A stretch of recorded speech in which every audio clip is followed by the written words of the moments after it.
हरे Krishna everyone, सबका हार्दिक स्वागत है डेली श्रीमद् भागवतम की कक्षा में। हम लोग पहले स्कंद के दूसरे अध्याय पर चर्चा कर रहे थे और अभी तक 22 नंबर श्लोक तक चर्चा किए थे। आगे आज बढ़ते हैं, तो शिष्ट परंपरा का पालन करते हैं, मंगलाचरण से शुरू करते हैं, फिर आगे बढ़ते हैं।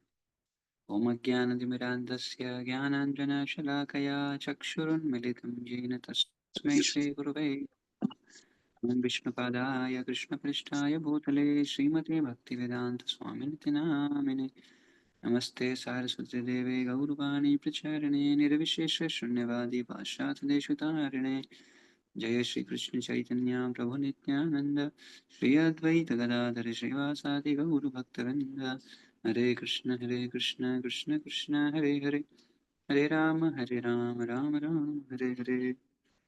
ओम नमो भगवते वासुदेवाय। ओम नमो भगवते वासुदेवाय। ओम नमो भगवते वासुदेवाय। नारायणं नमस्कृत्यं नरं चैव नरोत्तमं देवीं सरस्वतीं व्यासं ततो जयमुदीरयेत्। नष्टप्रायेषु भद्रेषु नित्यं भागवत सेवया भगवती उत्तमा श्लोकैर्भक्तिर्भवति नैष्टिकीम्। हरे कृष्णा। तो हम लोग देखे थे अभी तक तो 6 प्रश्न पूछे थे। तो पहले प्रश्न क्या था? पहला प्रश्न, 6 प्रश्न याद है कि भूल गए आप लोग? तो पहला प्रश्न था कि मानव समाज का परम कल्याण क्या है। दूसरा प्रश्न था वैदिक शास्त्रों का सार क्या है ना। तीसरा प्रश्न था पुरुषावतार के बारे में, है ना। देन चौथा प्रश्न हाँ नहीं सॉरी, तीसरा प्रश्न था कि भगवान देवकी और वसुदेव के गर्भ से कृष्ण के रूप में क्यों प्रकट हुए। चौथा प्रश्न था गुणावतार के बारे में। पांचवा प्रश्न था लीला अवतार के बारे में। और छठा प्रश्न था कि भगवान के जाने के बाद भगवान यहाँ से जब इस धराधाम से चले गए तो धर्म ने किसकी शरण ली। तो इसके उत्तर में, पहले प्रश्न के उत्तर में क्या दिया? पहला प्रश्न का उत्तर दिया भक्ति। दूसरे प्रश्न का उत्तर भी भक्ति, भक्ति विधि। और फिर लेकिन जब बोला सर्वधर्म भक्ति है तो फिर वर्णाश्रम क्यों नहीं है? तो पता है क्योंकि वर्णाश्रम जो है वो परोधर्म नहीं है, क्योंकि उससे अगर कोई व्यक्ति भगवान की भक्ति नहीं पा पाया तो फिर वो श्रम श्रम है वही केवलम है, फिर वो कोई काम का नहीं। और फिर ऑक्यूपेशनल ड्यूटीज जो बनी हुई है वो सब बनी हुई है सिर्फ और सिर्फ एक कारण से, लिबरेशन प्राप्त करने के लिए। और 3 तरह से भगवान को समझा जा सकता है, ब्रह्म, परमात्मा या भगवान। एंड देन फिर विधि क्या है? हाँ, वो विधि यहाँ पर बता रहे हैं। और वो विधि बताई आदु शुद्ध तो साधु संग भजन क्रिया निवृत्ति निष्ठा रुचि आसक्ति भाव प्रेम, 9 स्टेजेस की, या फिर 14 स्टेजेस में जो हमारे विश्वनाथ चक्रवर्ती ठाकुर बताए कि सताम कृपा, भक्तों की कृपा से भक्तों की सेवा, भक्तों की सेवा से श्रद्धा, श्रद्धा से गुरुपादाश्रय, गुरुपादाश्रय से भजन करने की इच्छा, भजन करने की इच्छा से भजन, भजन से अनर्थ निवृत्ति, अनर्थ निवृत्ति से निष्ठा, निष्ठा से रुचि, रुचि से आसक्ति, आसक्ति से रति, रति से प्रेम, प्रेम से दर्शन, और दर्शन से कृष्ण के स्वीटनेस को जान पाता है व्यक्ति। और फिर बताया कि भक्ति की विधि को पालन करने का परिणाम क्या होगा। और देन साधना भक्ति में कोई डिफिकल्टी नहीं। तो अभी तक हमने जान लिया कि भाई साधना भक्ति के 64 अंग भी हम एक दिन देख लिए थे। और साधना भक्ति में क्या नहीं करना है, 64 अंग जो वर्जित है वो भी देख लिए। क्या करना है वो भी देख लिए, क्या नहीं करना है वो भी देख लिए। इसको ध्यान में रखेंगे तो आगे बढ़ पाते हैं। Now comes the next section. तो ये अभी क्या होता है, बोला भक्ति, लेकिन किसकी भक्ति? ये बहुत बड़ा प्रश्न है, क्योंकि ये लड़ाई झगड़ा चलता रहता है। भक्ति करना है, भक्ति करना है, किसकी भक्ति? तो कुछ लोग बोलते हैं शिव जी की, कुछ लोग बोलते हैं ब्रह्मा जी की, कुछ लोग बोलते हैं विष्णु जी की, कुछ लोग बोलते हैं अन्य अन्य देवी देवताओं की। अब इस चीज को यहाँ पर अभी पहले ही शुरुआत में खत्म कर देंगे। कौन? व्यासदेव। देखिए क्या बोल रहे हैं। सुद गोस्वामी, मतलब व्यासदेव इसका संकलन किए, सुखदेव गोस्वामी, सुद गोस्वामी इसको बोले हैं, तो उसके अनुसार तो क्या करना चाहिए? देखो, किसकी भक्ति करना चाहिए, किसकी भक्ति परम भक्ति है। किस तरह से, अभी तो भक्ति की विधि बताई, भक्ति करना है, पर किसकी भक्ति करना है। This process is meant for worshipping whom, which personality of God. क्योंकि यहाँ बहुत बड़ा कंफ्यूजन है दुनिया में लोगों को। तो इसलिए यहाँ पर क्या बोल रहे हैं, स्थित्यादये हरिवीर। हाँ, एक मिनट। हाँ, ये 4 लाइन का श्लोक है, ये 2 लाइन ही दिख रही है।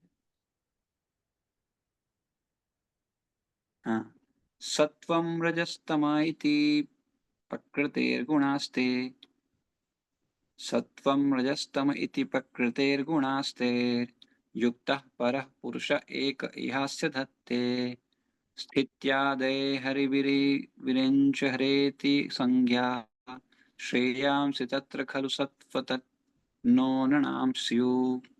दिव्य भगवान प्रकृति के तीन गुणों सत्व रज तथा तम से अप्रत्यक्ष रूप से संबंध है, यानी प्रत्यक्ष नहीं, डायरेक्ट संबंधित नहीं है, अप्रत्यक्ष रूप से संबंध है। और वह भौतिक जगत की उत्पत्ति, पालन तथा संहार के लिए, है ना, ब्रह्मा विष्णु तथा शिव इन तीन गुणात्मक रूपों को ग्रहण करते हैं। ते गुण अवतार बता दिए, देखो यहाँ पे इन तीनों रूपों में से सत्व गुण वाले विष्णु से सारे मनुष्य परम लाभ प्राप्त कर सकते हैं। तो यद्यपि देखो यहाँ पर इसको क्लियर कर दिए, है ना, यद्यपि तीन गुण में भगवान तीन गुण के आधार पर तीन रूपों में विभक्त हुए। सत्वगुण मतलब मेंटेनेंस के लिए, रजोगुण मतलब क्रिएशन के लिए, और तमोगुण मतलब डिस्ट्रक्शन के लिए, निर्माण के लिए। निर्माण के लिए रजोगुण की आवश्यकता होती है, तो रजोगुण में इसलिए ब्रह्मा जी के रूप में आते हैं। तो ब्रह्मा जी यद्यपि तो जीवात्मा है, लेकिन अगर आप समझो इसको तो ब्रह्मा जी की पोजीशन भी बहुत हाई है, इसलिए हर जीवात्मा कोई भी ब्रह्मा नहीं बन सकता, बहुत क्वालिफाइड व्यक्ति ही ब्रह्मा बनते हैं। लेकिन अगर कोई ब्रह्मा जी के लेवल के लिए क्वालिफाइड नहीं है, तो भगवान स्वयं ब्रह्मा बनते हैं, ये भी शास्त्र में बताया गया है। तो यानी ब्रह्मा जी का पोजीशन भी बहुत ऊंचा है, क्यों? क्योंकि क्रिएशन कर रहे हैं ना, अभी क्रिएशन में कुछ गड़बड़ कर जाए तो गड़बड़ हो सकता है, इसलिए बहुत क्वालिफाइड व्यक्ति, बहुत बहुत क्वालिफाइड व्यक्ति ही ब्रह्मा बन सकते हैं।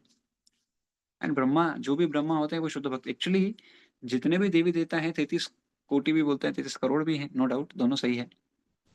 तो 33 करोड़ जो देवी देवता है, इसमें से करीब 3 जो भी मतलब जो भी ईश्वर है, ईश्वर क्या होता है देखो, ईश्वर किसको कहते हैं? ईश्वर मतलब नियंत्रक, कोई भी चीज का नियंत्रक को भी ईश्वर कहा जाता है। तो इसलिए कई बार वेदों में इनको भी ईश्वर करके बताया गया, अलग अलग देवताओं को क्यों बताया गया है? क्योंकि वो भी एक एक जिम्मेदारी संभाल रहे हैं, ठीक है। नाउ द क्वेश्चन arises, जीव गोस्वामी और अवर आचार्य ऑल्सो मेंशन्ड दिस पॉइंट की जो भी uh, जो भी कोई जो क्रिएशन, जो भी भगवान की सृष्टि है, इस सृष्टि में जो भी कोई पोजीशन में है ना, कोई पोजीशन मिला है जिनको कुछ संभालने के लिए, वो सब भी शुद्ध भक्त होते हैं, नहीं तो वो संभाल नहीं पाएंगे। कोई अशुद्ध व्यक्ति को अगर वहां डाल देंगे तो वो तो गड़बड़ करेगा। इसलिए शुद्ध भक्त ही वहां वो पोजीशन के लायक होते हैं, इसलिए उन्हीं को बनाया जाता है, इसलिए वो शुद्ध भक्त होते हैं। पर फिर भी भगवान की कृपा से ऐसे शुद्ध भक्त भी बिल्डर होते हैं, चाहे इंद्र हो चाहे कोई भी हो, इंद्र भी इवन शुद्ध भक्त है ना। वी हैव टू अंडरस्टैंड, इसलिए उनको कभी भी अपमान नहीं करना चाहिए। ऑल्दो इसका मतलब ये नहीं कि अपमान नहीं करना मतलब वर्शिप करना, ऐसा नहीं है, वर्शिप भी नहीं करना है, एट द सेम टाइम अपमान भी नहीं करना है। तो ये एक भक्त को समझना चाहिए। तो यहाँ पर बोल रहे हैं कि यद्यपि तीन रूपों में भगवान विभक्त हुए, लेकिन यानी तीन गुणों के अनुसार अलग अलग स्थिति के अनुसार अलग अलग रूपों में आते हैं, अलग अलग गुण के लिए अलग अलग रूप को निर्धारित किए हैं, लेते हैं। लेकिन इनमें भी किसको, किनका संग करना चाहिए?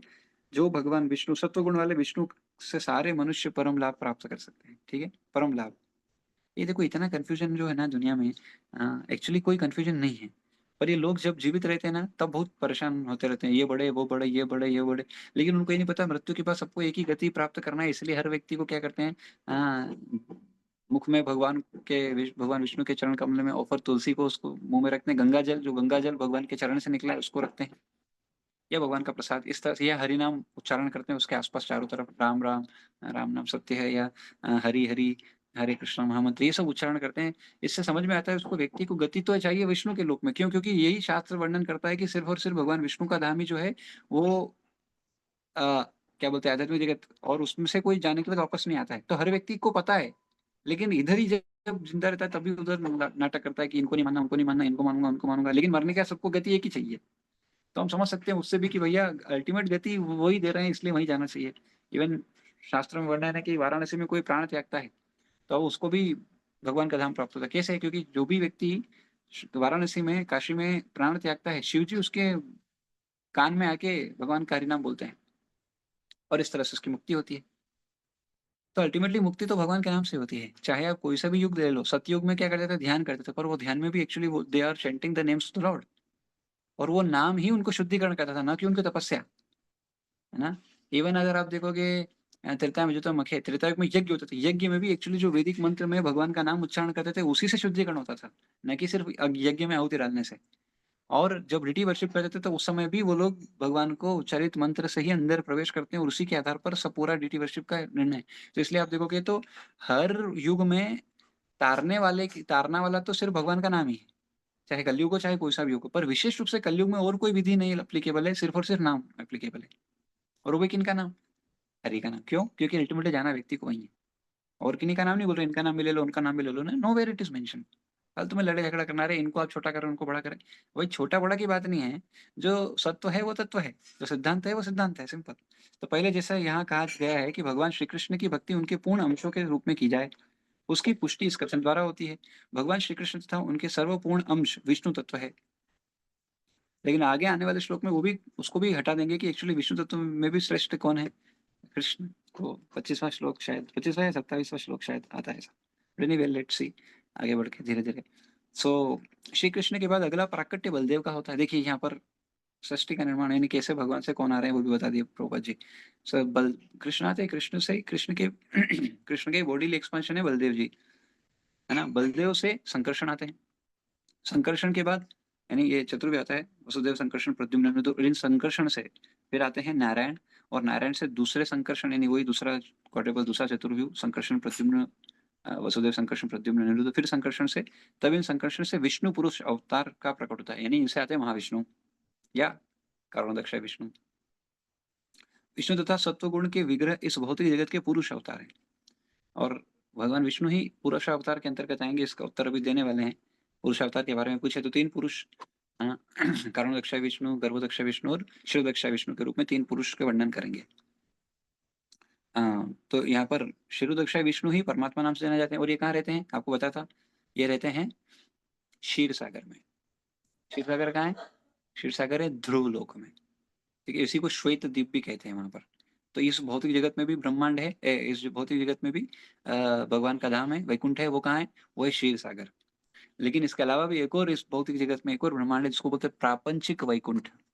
ये प्रापंचिक वैकुंठ जो है, जब भी बात करते हैं कि कोई व्यक्ति भगवान की सिर्फ दिया बताने से भगवान धाम चला गया, या परिक्रमा लगाने से भगवत धाम चला गया, तो तो जीव गोस्वामी बोलते हैं अपनी कमेंट्री में, अगर ये बात जिस व्यक्ति को प्रेम प्राप्त नहीं हुआ भगवान का उसके बारे में की जा रही है, तो ऐसा व्यक्ति कौन से वैकुंठ जाता है? ऐसा व्यक्ति प्रापंचिक वैकुंठ जाता है और वहां से वो वापस आता है।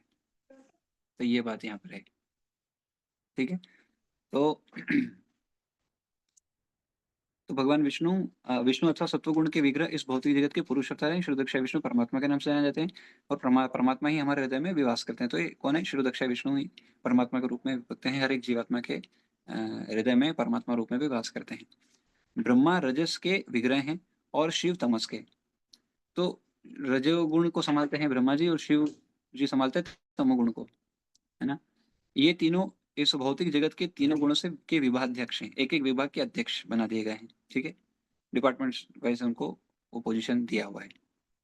बड़ा होल तो सब भगवान के अवतार हैं, अलग अलग ये गुणा अवतार कहलाते हैं बस। विष्णु के सत्व गुण से इस सृष्टि का प्राकट्य संभव होता है।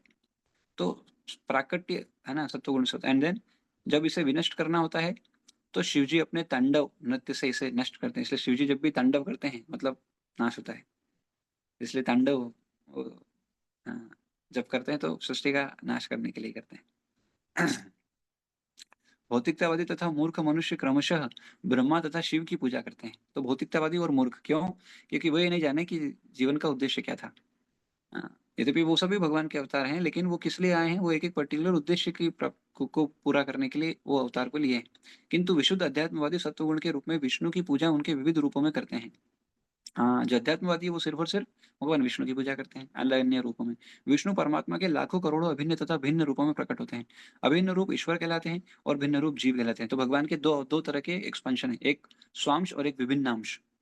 स्वांश मतलब भगवान ही स्वयं अपने आपको रूपों में अलग अलग विभक्त करते हैं, ये सब विष्णु तत्व कहलाते हैं, स्वांश। और विभिन्नांश मतलब इसमें जीवात्मा आती है, ठीक है। विभिन्न अंश ये भी भगवान के अंश है, लेकिन ये विभिन्न अंश के अंतर्गत है। ये भगवान भगवत तत्व नहीं है, यानी ये भगवान नहीं है, ये जीवात्मा है। यद्यपि ये पार्ट एंड पार्सल भगवान का ही है। और एक और होते हैं स्वांश। स्वांश मतलब भगवान के ही भगवान ही एक्सपांड करते हैं खुद ही को अलग अलग रूपों में, अलग अलग स्वरूपों में। तो वो सारे विष्णु तत्व के अंतर्गत आते हैं। तो आप देखिए नरसिंह देव, वामन देव, ये सब जो भी है, ये सब कौन है? ये सब स्वांश के अंतर्गत आते हैं। और हम सब जीवात्मा सब विभिन्न अंश के अंतर्गत आते हैं। ठीक है, ये स्वांश और विभिन्न अंश हमेशा क्लियर रखिएगा, आगे भी कभी जरूरत पड़ सकता है। तो भगवान के दो तरह के एक्सपांशन है, स्वांश और विभिन्न अंश। स्वांश मतलब ये सारे विष्णु तत्व होते हैं, जो भी भगवान विष्णु के रूप में जिनको पूजा जाता है ना। सारे अवतार ये भी आएंगे भी, सारे अवतार भी, सारे तो नहीं, कुछ अवतार बताए जाएंगे, क्योंकि भगवान के कई सारे अनंत अवतार हैं, उनकी गणना करना भी संभव नहीं है। तो इसलिए यहाँ पर कुछ अवतारों का वर्णन किया जाएगा आने वाले अध्याय में। और लेकिन विभिन्न अंश कौन है? ये सारे जीवात्मा, जितने भी जीवात्मा जो अलग अलग शरीर धारण किए, सब विभिन्न अंश के अंतर्गत आते हैं। तो भिन्न रूपों में प्रकट करते हैं। विश्व है ना, विष्णु परमात्मा के लाखों करोड़ों अभिन्न तथा भिन्न रूपों में प्रकट होते हैं। अभिन्न रूप ईश्वर कहलाते हैं और भिन्न रूप जीव कहलाते हैं। जीव तथा ईश्वर दोनों के ही अपने मूल आध्यात्मिक रूप होते हैं। तो हर एक का एक आध्यात्मिक रूप है आत्मा का। जीव कभी कभी भौतिक शक्ति के वशीभूत होते रहते हैं, लेकिन जीवात्मा क्या है? उसको भौतिक शक्ति है ना, इस भौतिक जगत में आता है तो इससे वशीभूत होता है। तो इस संसार में व्यक्ति आता है किससे? अहंकार। तो ये संसार में अहंकार है। देखो कल महत्त्व और प्रधान महत्त्व और ये इसके बारे में बात कर रहे थे ना, तो ये एक्चुअली सांख्य में अंतर्गत वर्णन आता है। 23 तत्व है एक्चुअली। तो तत्व मतलब क्या है? जिससे संसार में सांख्य के अनुसार ये 24 तत्व से सब कुछ निर्माणाधीन है ना। तो क्या है वो 24 तत्व? तो 5 कर्मेंद्रिय, 5 ज्ञानेंद्रिय, ठीक है। फिर 5 इंद्रिय विषय, रस रूप गंध स्पर्श, है ना, इस तरह से। और 5 आते हैं हमारे क्या बोलते हैं, पंचतत्व, पृथ्वी अग्नि जल वायु आकाश। तो ये 20 हो गए। फिर मन बुद्धि अहंकार 23, और 24 का आता है प्रधान। ये इसको ही कई बार महत्त्व भी कहते हैं। और फिर उससे से प्रकृति का निर्माण होता है एक्चुअली। तो क्या है प्रधान, महत्त्व और प्रकृति? तो इसको शॉर्ट में समझाना है तो प्रधान क्या होता है? प्रधान इज अनमेनिफेस्टेड। प्रधान जो होता है वो अनमेनिफेस्टेड रूप है। अनमेनिफेस्टेड मतलब कैसा? बीज रूप में प्रधान में सारी सृष्टि है ना। प्रधान में बीज रूप में सारी सृष्टि है, मतलब एनर्जीज है, सारी सारी एनर्जीज इसमें है। लेकिन इसमें जो गुण है, ये गुण तीनों गुण है, सत्वगुण है, रजोगुण, तमोगुण, तीनों गुण हैं। पर इक्विलिब्रियम में कोई ज्यादा कोई कम नहीं है। ठीक है। अब भगवान जब इस प्रधान के अंदर दृष्टिपात करते हैं, तो इसमें क्या होता है? जीवात्मा, जीवात्माओं के कर्म, समय भी आता है इसमें। जीवात्माओं के जो भी काल काल कर्म, ये सब भी इसमें इंक्लूड होते हैं भगवान के द्वारा। जब दृष्टिपात होता है तो तब क्या होता है? तब तब ये जो प्रधान है, ये जो क्रियाशील होते हैं गुण, तो प्रधान जब मैनिफेस्ट होता है सत्व गुण में, तो वो बनता है महत्त्व। ठीक है। जब वो प्रधान में जब भगवान दृष्टिपात करते हैं, और उससे जब रजोगुण का प्रधानता होता है, ये सत्वगुण की प्रधानता से महत्त्व बना। रजोगुण की प्रधानता से बनता है सुप्त तत्व कहते हैं इसको, या फिर क्रिया शक्ति। इसमें सारी क्रियाएं आती है। और फिर अ, तमोगुण जब का प्रभाव ज्यादा होता है, तो तमोगुण से जब क्या बोलते हैं, भगवान दृष्टिपात करते हैं, और उससे बनता है अहंकार। और वो अहंकार से फिर आता है इस प्रकृति का निर्माण होता है। और ये प्रकृति में सारा जो है अहंकार तत्व से बना हुआ है। ठीक है। तो ये, और जो हमको फिर दिखता है वो प्रकृति है। जो नहीं दिख रहा है वो क्या है? प्रधान है। वो प्रधान फिर अलग अलग गुणों के प्रभाव से अलग अलग गुणों में जब संग करता है, तो अलग अलग तत्व निकलते हैं प्रधान तत्व। यद्यपि इसको कई बार एक ही बोला जाता है सबको, प्रकृति, महतत्व, तो इसलिए कंफ्यूजन हो सकता है। लेकिन यहाँ पर ये क्लैरिटी है बेसिकली समझने के लिए। तो ये 3 तरह से है प्रकृति। किससे समझना है इसको? प्रधान, महतत्व और प्रकृति। कई बार प्रधान महतत्व एक ही बोला जाता है, इसलिए 24वां तत्व प्रधान महतत्व बोला जाता है। एंड देन 25वां आत्मा, और फिर 26वां परमात्मा। इस तरह से ये तो बेसिकली 24 तत्व से ये संसार का निर्माण। इस संसार का तो नहीं है ना, जीवात्मा और भगवान। तो ये महतत्व भी इसके अंतर्गत आता है, महतत्व या प्रधान जिसको आप बोलना है, एंड प्रकृति भी of course in this way. Anyway, तो या तो कहाँ थे हम लोग? यस। तो जीव तथा ईश्वर दोनों के ही अपने मूल आध्यात्मिक रूप होते हैं। जीव कभी कभी भौतिक शक्ति के वशीभूत होते रहते हैं। भौतिक शक्ति मतलब समझ लेने का, इसको क्या पकड़ा? अहंकार। सिंपल है ना, बहुत सिंपल फंडा है ये। भौतिक जगत में क्या प्रधान है? तमोगुण। तमोगुण से भी विशेष रूप से अहंकार। तो अहंकार के कारण से इस प्रकृति में सब जीवात्माएं काम कर रही है। इसलिए तो ना अहंकार क्या है वो श्लोक, बहुत सुंदर श्लोक आता है। प्रकृति क्रियमाणानि गृणे कर्माणि सर्वश अहंकार गुणात्मा करता है मन्यते। बट अहंकार वशीभूत होके, क्योंकि अहंकार इसमें प्रधान है, इसलिए जीवात्मा जनरली उसमें गिरता है। लेकिन कोई अगर भगवान की भक्ति करता है, तो ये तीनों गुणों से परे निकल के शुद्ध सत्व को प्राप्त होता है, और ये अहंकार वंकार को छोड़ के निकल जाता है। और ये अहंकार ही एक्चुअली जो है हमारे सेटल बॉडी और यानी आत्मा को जो बांधा हुआ है इस शरीर से, वो अहंकार ही। जिस दिन अहंकार छोड़ देगा, ये शरीर वरीर सब निकल जाएगा। ये शरीर वरीर का कुछ बचेगा नहीं। यानी यद्यपि शरीर है बाहरी रूप से, तब भी कुछ दिक्कत नहीं होगा। इसी तरह से हम बोलते हैं कि हाँ, यद्यपि हम सबके साथ में हैं, लेकिन हमको कैसा एक्ट करना चाहिए कि मन में एटलीस्ट हमको क्लियरिफिकेशन होना चाहिए, मन में क्लेरिफाइड होना चाहिए हमारे जीवन हमको कि वी आर नॉट, हम इनके नहीं, हम इनके नहीं, हम इनके नहीं, हम एक्चुअली भगवान के हैं। This is our real identity. स्वाभिन्न रूप ईश्वर कहलाते हैं, ओके। किंतु विष्णु के रूप में सदैव इस शक्ति को अपने वश में रखते हैं। हाँ, जीव कभी-कभी भौतिक शक्ति के वशीभूत होते रहते हैं, किंतु विष्णु के रूप सदैव इस शक्ति को अपने वश में रखते हैं। जब भगवान विष्णु इस भौतिक जगत में, कहाँ गए? इस भौतिक जगत में प्रकट होते हैं, तो वे माया के वशीभूत बद्ध जीवों का उद्धार करने के लिए आते हैं। तो भगवान आते हैं किस लिए? उद्धार करने के लिए, न कि बद्ध होके आते हैं। भगवान हमेशा मुक्त है, भगवान कोई बांध नहीं सकता। ऐसे जीव इस भौतिक जगत के स्वामी प्रभु बनने की आंतरिक इच्छा लेकर आते हैं। देखो, ये अहंकार से हम स्वामी बनना है, स्वामी बनना है।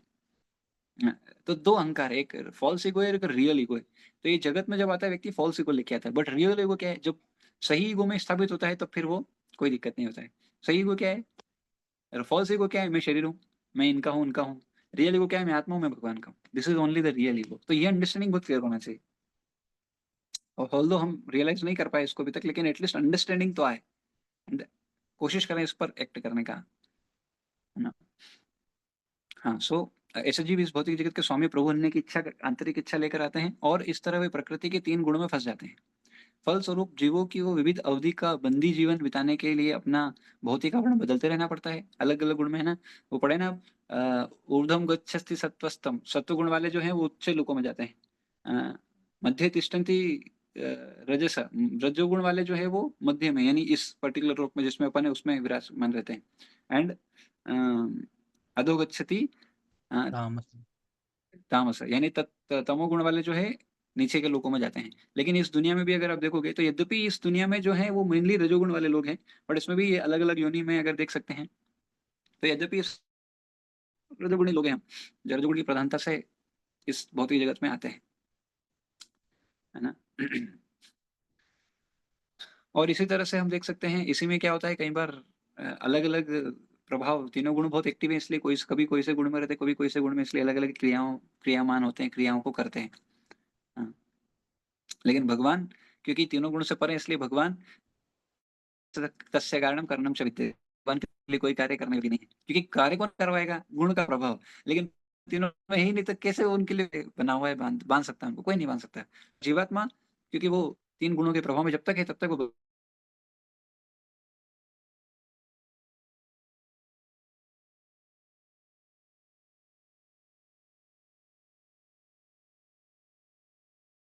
है। और जब इस चक्र को खत्म करते हैं तो then there is no birth and death and we can go back to godhead. तो कहाँ थे हम लोग? या फलस्वरूप जीवों को विविध अवधि का बंदी जीवन बिताने के लिए अपना भौतिक आवरण बदलते रहना पड़ता है। तो यद्यपि कोई सत्वगुण में है तो ऊपर के लोक में जाएगा, पर वहाँ भी बंधन है। हाँ, जो सत्वगुण से भी बंधा हुआ है वो। कोई रजोगुण में भी बंधा हुआ है और कोई तमोगुण में भी, तो ये तीनों बांधते ही हैं। बस उसके अनुसार शरीर बदलता रहता है उसका। कोई रजोगुणी प्रधान है, कोई तमोगुणी प्रधान है, इस तरह से। और उसके अंतर्गत भी उसमें 3 गुण का प्रभाव से अलग-अलग अलग-अलग चीज़ें चलती हैं। इस भौतिक जगत का बंदीगृह भगवान के आदेश से ब्रह्मा द्वारा सृजित होता है और एक कल्प के अंत में शिव जी द्वारा सारी वस्तुएँ नष्ट कर दी जाती हैं। और कल्प यानी ब्रह्मा जी के एक दिन में फिर पूरा खत्म कर देते हैं सब। शिव जी आके पूरा सब खत्म कर देते हैं। फिर से तो ब्रह्मा जी जब जगत में रहते हैं तो क्रिएशन करते हैं, सोचते हैं तो सब खत्म हो जाता है और उस समय पर अ, शिव जी सारा नाश कर देते हैं।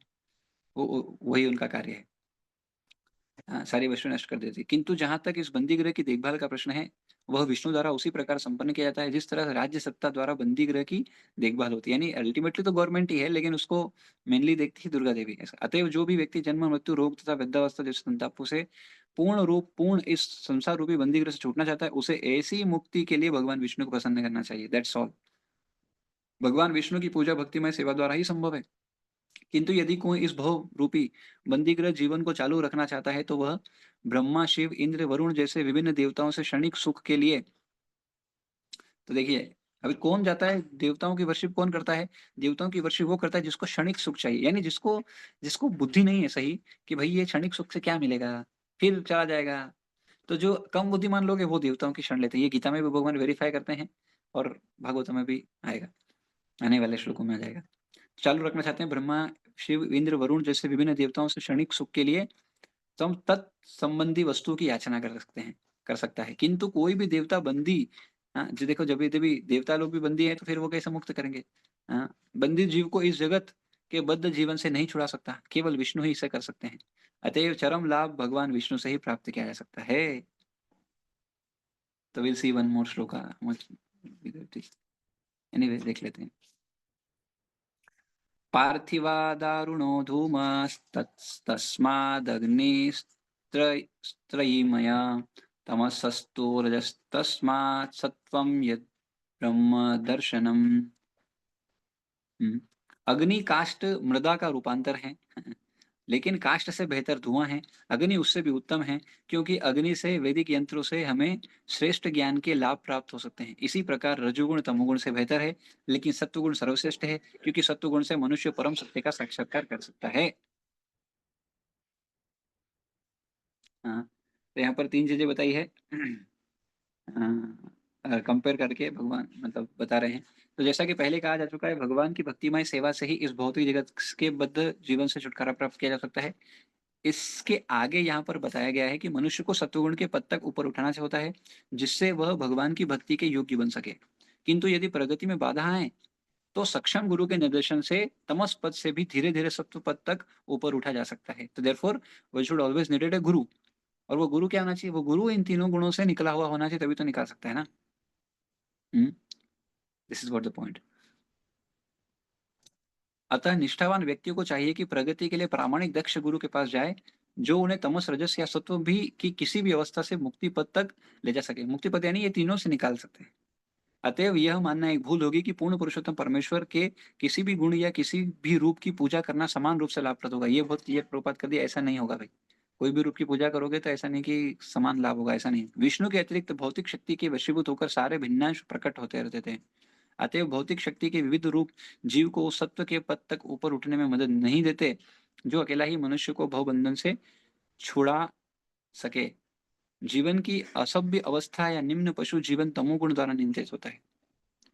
मनुष्य की सभ्य अवस्था जिसमें उसे नाना प्रकार के लाभों की कामना रहती है रजोगुणी अवस्था के लिए। तो सत्वगुण तमोगुण से, तमोगुण में क्या है? कोई नियंत्रित जीवन नहीं है। हाँ, बस असभ्य जीवन है, कुछ तो भी कुत्ते बिल्ली पशु जैसा जीवन जी रहा है। इसलिए जो पशु योनि है या जो जानवर योनि है ये आती है तमोगुण के अंतर्गत। क्योंकि उसको कुछ ज्ञान नहीं होता, उसको ज्ञान प्राप्त कर भी नहीं सकता, तो ऊपर कैसे उठेगा? गधे का उदाहरण दिया जाता है। गधा क्या करता है? गधा इतना मूर्ख है, उसके ऊपर इतना सारा सामान लादते हैं, फिर लेके जाते हैं और फिर उसको छोड़ देते थोड़ा सा घास खा ले, और उधर काम करने का फिर पूरा बोझ लेके जाते हैं उसके ऊपर और वापस आते हैं। अब उसको इतना बुद्धि नहीं है कि ये घास तो मुझे कहीं भी मिल जाएगा, ये बोझ आज होने की जरूरत क्या है? उसको ये बुद्धि नहीं, इसलिए वो गधा कहलाता है। तो कई इंसान भी गधे होते हैं, हाँ, जो ये नहीं समझ पाते हैं कि भाई बस यही काम करके ही मेरे को रोटी मिलेगा। वो तो कहीं से भी मिल सकता है, भगवान देने वाले हैं अल्टीमेटली। चाहे गधा हो, चाहे इंसान हो, चाहे जानवर हो, कोई सा भी हाथी हो, सबको देने का व्यवस्था भगवान की है। जन्म दिए हैं भगवान, अगर इस दुनिया में भेजे हैं तो ये व्यवस्था करके भेजे हैं, चिंता नहीं करने का। उसके लिए ही परिश्रम कोई करे तो फिर वो गधा ही है, सिर्फ उसके लिए करे। इसलिए जब तक कोई भगवत भक्ति में नहीं लगता तब तक उसका जीवन पशु तुल्य ही है। आहार निद्रा भय मैथुनम जब सामान्य में पशु नाम धर्मो ही तेषाम अधिको विशेष धर्म ही नहीं ना पशु भी समान है। देखो शास्त्र भी बोलता है, शास्त्र बोलता है इसलिए हम लोग बोलते हैं ना, ऐसा नहीं कि हम अपने मन से कुछ बोल रहे हैं। शास्त्र ही बोल रहा है कि अगर चार चीजें वही कर रहा है तो फिर वो पशु ही है, इंसान नहीं बना। धर्म होना चाहिए ना उसमें, जिज्ञासा। धर्म मतलब जिज्ञासा। हाँ, धर्म मतलब वृत्ति कि ऊंचा धर्म क्या है, परो धर्म क्या है, ये जिज्ञासा जिसके अंदर नहीं। इसलिए अथा तो ब्रह्म जिज्ञासा, इसी से शुरुआत होती है जीवात्मा की। जब तक कोई ब्रह्म जिज्ञासा नहीं करेगा इस संसार से नहीं निकल सकता। आप सब जिज्ञासा कर रहे हैं, आप सब सुन रहे हैं, एटलीस्ट आप उससे आगे निकलना चाहते हैं। एंड देन अतएव यह मानना एक भूल होगी कि पूर्ण पुरुषोत्तम परमेश्वर के किसी भी गुण का, अच्छा ये हो गया, जो अकेला ही मनुष्य को भवबंधन से छुड़ा सके। जीवन की असभ्य अवस्था या निम्न पशु जीवन तमोगुण द्वारा नियंत्रित होता है। मनुष्य की सभ्य अवस्था जिसमें उसे नाना प्रकार के लाभों की कामना रहती है। रजोगुणी अवस्था तो हम जनरली रजोगुण में, क्यों? क्योंकि हमको क्या है, कुछ ना कुछ पाने की इच्छा है, कुछ देने से पाने की इच्छा है, रजोगुणी है ना, कुछ ना कुछ इच्छाएं अलग अलग बैठी हुई है, कामना। इस अवस्था में भगवान की रंच मात्र अनुभूति हो पाती है। इसमें सिर्फ इसलिए व्यक्ति बहुत रंच थोड़ा सा जान पाएगा भगवान क्या है, तो इसलिए ये छोड़ना पड़ेगा। जो दर्शन, कला तथा चारित्रिक एवं नैतिक सिद्धांतों से युक्त संस्कृति के रूप में प्रकट होती है। किंतु सत्वगुण इससे भी उच्चतर गुणावस्था है, जिससे परम सत्य के साक्षात्कार में वास्तविक सहायता मिलती है। दूसरे शब्दों में ब्रह्मा, विष्णु तथा हर नामक अधिष्ठाता देवों की विभिन्न पूजा विधियों तथा उनसे प्राप्त होने वाले फलों में गुणात्मक अंतर होता है। वो भी क्या अंतर होता है वो फिर आगे वाले श्लोक में और क्लियर करेंगे, बट विल एंड हियर। इसके आगे कल चर्चा करेंगे। हाँ, और फिर 26-27 श्लोक में भगवान, मतलब इसमें सुद गोस्वामी डेमिगॉड वर्शिप को रिजेक्ट कर देंगे शुरू से ही, है ना, इसी में आने वाले उसमें। फिर उसके बाद में ये खत्म करने के बाद में फिर बाद में 28 और 29 श्लोक बता देंगे कि भैया इसेंस क्या है सारी विधि का, भक्ति विधि का भी इसेंस क्या है, भगवान वासुदेव की शेल्टर ग्रहण करना और किसी की नहीं। तो पूर्ण रूप से पूर्ण तत्व को वासुदेव को स्थापित कर देंगे। एंड देन फिर तीसरे चौथे प्रश्न का उत्तर भी देंगे और फिर आगे बढ़ेंगे। फिर उसके अंतर्गत भगवान के जो इनकारनेशन है उनके बारे में बताएंगे, लीला अवतार के बारे में बताएंगे, 21 अवतार बताएंगे, एक एक शॉर्ट में उनका पूरा डिटेल में। फिर आगे आने वाले अध्यायों में वर्णन आता है, आने वाले कैंटोस में सब में वर्णन आता है। तो बहुत अमेजिंग है। पहले बेसिक को फिर डिटेल में जाते हैं। इसी तरह से गीता भी है, दूसरे अध्याय में पूरा बेसिक में भगवान बता के फिर डिटेल में जाने वाले। This is what the function is, पहले उसका समरी देने का, उसके बाद फिर उसके डिटेल में जाने का। यही तरीका है शास्त्र को प्रेजेंट करने का। Will end here. जय ग्रंथा श्रीमद् भागवतम की जय, श्रील प्रभुपाद की जय, निताय गो प्रेमानंदे, हरि हरि बोल। Thank you everyone. तो इसके आगे हम कल चर्चा करेंगे। सो थैंक यू अनिल प्रभु, अंशिका माता जी, भारती माता जी, किरण माता जी, कृष्ण प्रभु, मनीषा माता जी, निखिल प्रभु, पूर्णिमा माता जी, प्रद्युम्न प्रभु, प्रहर्ष प्रभु, प्रभु, रिमझिम माता जी, सनत कुमार प्रभु, संचित प्रभु, शरद प्रभु जी, श्रीरामा प्रभु एंड श्रीदेवी माता जी। Thank you each and every one of you. पूछना है तो बोल सकते हैं, otherwise will end here. Hare Krishna प्रभु। नाम यस माता जी। आपने जैसे प्रभु जी बताया कि श्री कृष्ण जो है वो विष्णु में मतलब विष्णु रूप लेते हैं। हाँ तो विष्णु रूप क्या आगे जाकर के वही वामन देव और नरसिंह देव ये बनते हैं? हाँ, यहाँ पे बताया ना प्रभुपाद जी कैसे क्या क्रिएशन होता है। ये एक्चुअली जितने भी भगवान के अवतार हैं अलग अलग, वो अल्टीमेटली फिर विष्णु से ही आते हैं। इसलिए विष्णु को अरे इसलिए विष्णु तत्व कहते हैं, क्योंकि सारे अवतार जो है बेसिकली विष्णु से आते हैं। लेकिन लेकिन ओरिजिनली कहाँ जब से आएगा? भगवान श्री कृष्ण के रूप में आए तो क्या उस समय एक्चुअली भगवान खुद आए? हाँ, तो इसलिए हमारे आचार्यगण बताते हैं कि इसलिए दो कृष्ण हैं। एक कृष्ण जो है वो विष्णु तत्व है, जो हर हर हर इसमें इस युग में आते हैं, तीसरे युग में आते हैं, जिनको वासुदेव के नाम से जाना जाता है। बट जो पूर्ण पुरुषोत्तम भगवान हैं, वो नंदनंदन या देवकी नंदन कृष्ण हैं, जो गोलोक वृंदावन में नित्य वास करते हैं और ब्रह्मा जी के एक दिन में एक ही बार आते हैं। और इस पिछले वाले युग में ही वो भगवान आते हैं 5000 साल पहले। आ, क्या बोलते हैं, 5000 साल से थोड़ा और पहले, जिसको हम कृष्ण जन्माष्टमी के रूप में मनाते हैं। तो उस समय पर दो कृष्ण पैदा हुए हैं, ऐसा बताते हैं। दो कृष्ण कहाँ पैदा हुए हैं? एक तो पैदा हुए हैं वासुदेव और देवकी के गर्भ से। ये इसलिए आप देखो, ये आते हैं तो चतुर्भुज रूप में आते हैं। जितने भी चतुर्भुज हैं वो सब विष्णु हैं, ये समझ लेने का। और पास ही है, मतलब वैकुंठ इनका नित्य धाम हम्म। है ना। तो वो क्योंकि भगवान पहले चतुर्भुज विष्णु रूप में आते हैं देवकी के गर्भ से। देवकी गर्भ से वसुदेव को जो दिखते हैं वो, और फिर वो प्रार्थना करते हैं, बच्चा 4 हाथ का पैदा नहीं होता है, बच्चा तो 2 ही हाथ का होता है, तो आप 2 हाथ में हो। तब फिर वो आते हैं 2 हाथ में, और उनको लेके जाते हैं कौन? वसुदेव। कहाँ? तो जब वसुदेव जाते हैं तो वहां पर 2 बच्चे पैदा होते हैं। कौन कौन? एक पुत्री और एक पुत्र। हम्म। पर योग माया की आवरण से वसुदेव सिर्फ एक पुत्री को देखते हैं, एक पुत्र को नहीं देखते हैं। हम्म। और वो पुत्री को लेके आते हैं और पुत्र को रखते हैं, और ऐसा बताते हैं कि बाद में then they both are actually. तो इसलिए जो कृष्ण है वो कभी भी किसी असुर को मारते ही नहीं है। तो कौन मारता है? ये विष्णु तत्व ही मारते हैं, क्योंकि कृष्ण न सस्य कारण करणम च विद्यते यद्यपि है, कोई कार्य करने के लिए बना नहीं उनके। तो फिर कौन मारता है? विष्णु तत्व के किलिंग एक्शन परफॉर्म करते हैं। बट तो कृष्ण मतलब जो जो है वो वो कभी वसुदेव इन सब लेके चीजों में। आते हैं वो हाँ विष्णु बताइए। तत्व ले वसुदेव जी जो लेके आते हैं वो विष्णु जी को लेके आते हैं और कृष्ण में वो संहार करते हैं। हाँ, तो इसलिए इसलिए देखो आप क्या बोलते हैं, इसलिए ये जो वासुदेव बोल रहे हैं, के लिए अगर आप देखो तो कौन है? तो आप देखो, कृष्ण से आए बलराम, बलराम से आए आ, शंकर। वस नहीं, चतुर्व्यूह आता है। कौन है चतुर्व्यूह? उसमें से संकर्षण से आगे बढ़ती है गाड़ी। पर वसुदेव है ना? वासुदेव, संकर्षण, प्रद्युम्न, निरुद्ध, ये वासुदेव है वो, कृष्ण, हुँ, हुँ। है ना? ये जो उनके पुत्र के रूप में आते हैं। बट जो original supreme personality of godhead है वो सिर्फ नंदन नंदन वो वृंदावन छोड़ के आते नहीं, वृंदावन में ही वास करते हैं।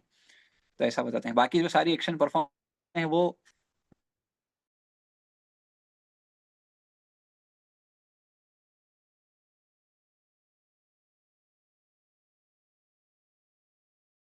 एज़ पर अवर आचार्यस जो हमको बताते हैं उसके अनुसार। तो ये क्या मतलब हमेशा द्वापर में ही होती हैं, ये लीलाएँ? भगवान के अलग-अलग अवतार अलग-अलग समय पे आते हैं। तो ऐसा बताते हैं कि जो कृष्ण जो वासुदेव आते हैं वो इस पर्टिकुलर युग में आते हैं। हर युग में कृष्ण आते हैं। लेकिन कौन से कृष्ण आते हैं? वो वासुदेव कृष्ण आते हैं। है ना? हुँ, वो कृष्ण जो सुप्रीम पर्सनैलिटी ऑफ गॉडहेड जो गोलोक में है, जो सबके उद्गम है, वो नहीं आते। वो सिर्फ़ और सिर्फ़ ब्रह्मा जी के 1 दिन में 1 बार आते हैं या 1 कल्प बोल लीजिए, 1 कल्प में 1 बार आते हैं और वो भी 28वें चतुर्युग के अंतर्गत आते हैं। ऐसा 28वें चतुर्युग के भी अ, द्वापर में तो आते ये हैं। इतना कॉम्प्लिकेटेड बनाने की ज़रूरत क्यों थी? कॉम्प्लिकेटेड नहीं है ये इतना क्लियर है ये, इसमें कॉम्प्लिकेशन कुछ नहीं है, हम समझ नहीं पाते इसलिए कॉम्प्लिकेशन लगता है। पर बहुत क्लियर है ये। आचार्यगण बताते हैं कि इस तरह से वो निर्माण हुआ है और ये भगवान इस तरह से क्यों करते हैं? ये इस तरह से लीलाएँ नहीं कर अगर साधारण-साधारण भगवान किसी के गर्भ से आ जाएँगे तो बोलेंगे, "अरे! देखो ये तो साधारण है, कौन भगवान है?" तो भगवान बताते हैं, "भैया मैं कौन हूँ? साधारण नहीं हूँ मैं, असाधारण हूँ इसलिए आप समझो मेरी स्थिति क्या है।" है ना? नहीं और तो ये आप चीप विष्णु समझा जी मत। जो ये भी तो 3 है ना, तो कौन से विष्णु हैं ये? क्षीरोदक्षाई, कौन? जो अवतार ले लेके आ रहे हैं? हाँ, परमात्मा रूप में वो हैं, लेकिन जो अल्टीमेटली जो आते हैं वो सब अ, परमात्मा रूप में क्या बोलते हैं शिरोदक्षाय विष्णु हैं एंड क्या बोलते हैं उन्हीं से सारे अवतार मेनली आते हैं, हुँ, ऐसा। वही वहाँ पर भी विराजमान है हमारे क्षीर सागर में बैठे हुए हैं और ध्रुवलोक, श्वेतद्वीप के हुँ। नाम से भी जाना जाता है उसमें और वहाँ पर वो शिरोदक्षाय विष्णु निवास करते हैं। दिस इज़ द पॉइंट ऐसा। तो अब जैसे घर में लोग विष्णु जी की वो कराते हैं ना हुँ, कौन-सी पूजा कराते हैं थर्सडे वाले दिन? हाँ, सत्यनारायण की पूजा। हाँ। तो वो करनी चाहिए? उद्देश्य क्या है? हर चीज़ देखो क्यों करना चाहिए, क्या करना चाहिए, इससे इम्पोर्टेंट है क्यों करना चाहिए। उद्देश्य उद्देश्य बताता है वो सही है कि गलत है। उद्देश्य क्या है आपका? That is what the point is. में इसलिए लोग कराते कि सुख शांति बनी रहे, ये उद्देश्य होता है मोस्टली लोगों का। तो वो सही है? अब देखिए सही क्या है शास्त्र में वर्णन है तो बताई गई है। अब जो जिसको वो बुद्धि से समझ में आता है वो करता है। लेकिन जो वैष्णव है they are not interested in all these things. Of course वो भी कोई अलग नहीं है, वो भी कोई अच्छे के लिए ही है। लेकिन वो जानते हैं कि हरिनाम संकीर्तन इस कलयुग के लिए सारा ऑस्पिशियसनेस लेके आने वाला है। तो बाकी किसी चीज़ की आवश्यकता नहीं, बैठ के बढ़िया कीर्तन कराओ और भगवान की कथा कराओ और सत्यनारायण कथा में कोई अंतर नहीं आएगा। सिंपल है। हुँ, हुँ। तो ये प्रभु जी। सबसे इम्पोर्टेंट है। हरे कृष्णा। ठीक है? ओके। तो और कुछ किसी को नहीं तो फिर एंड करेंगे यहाँ पर।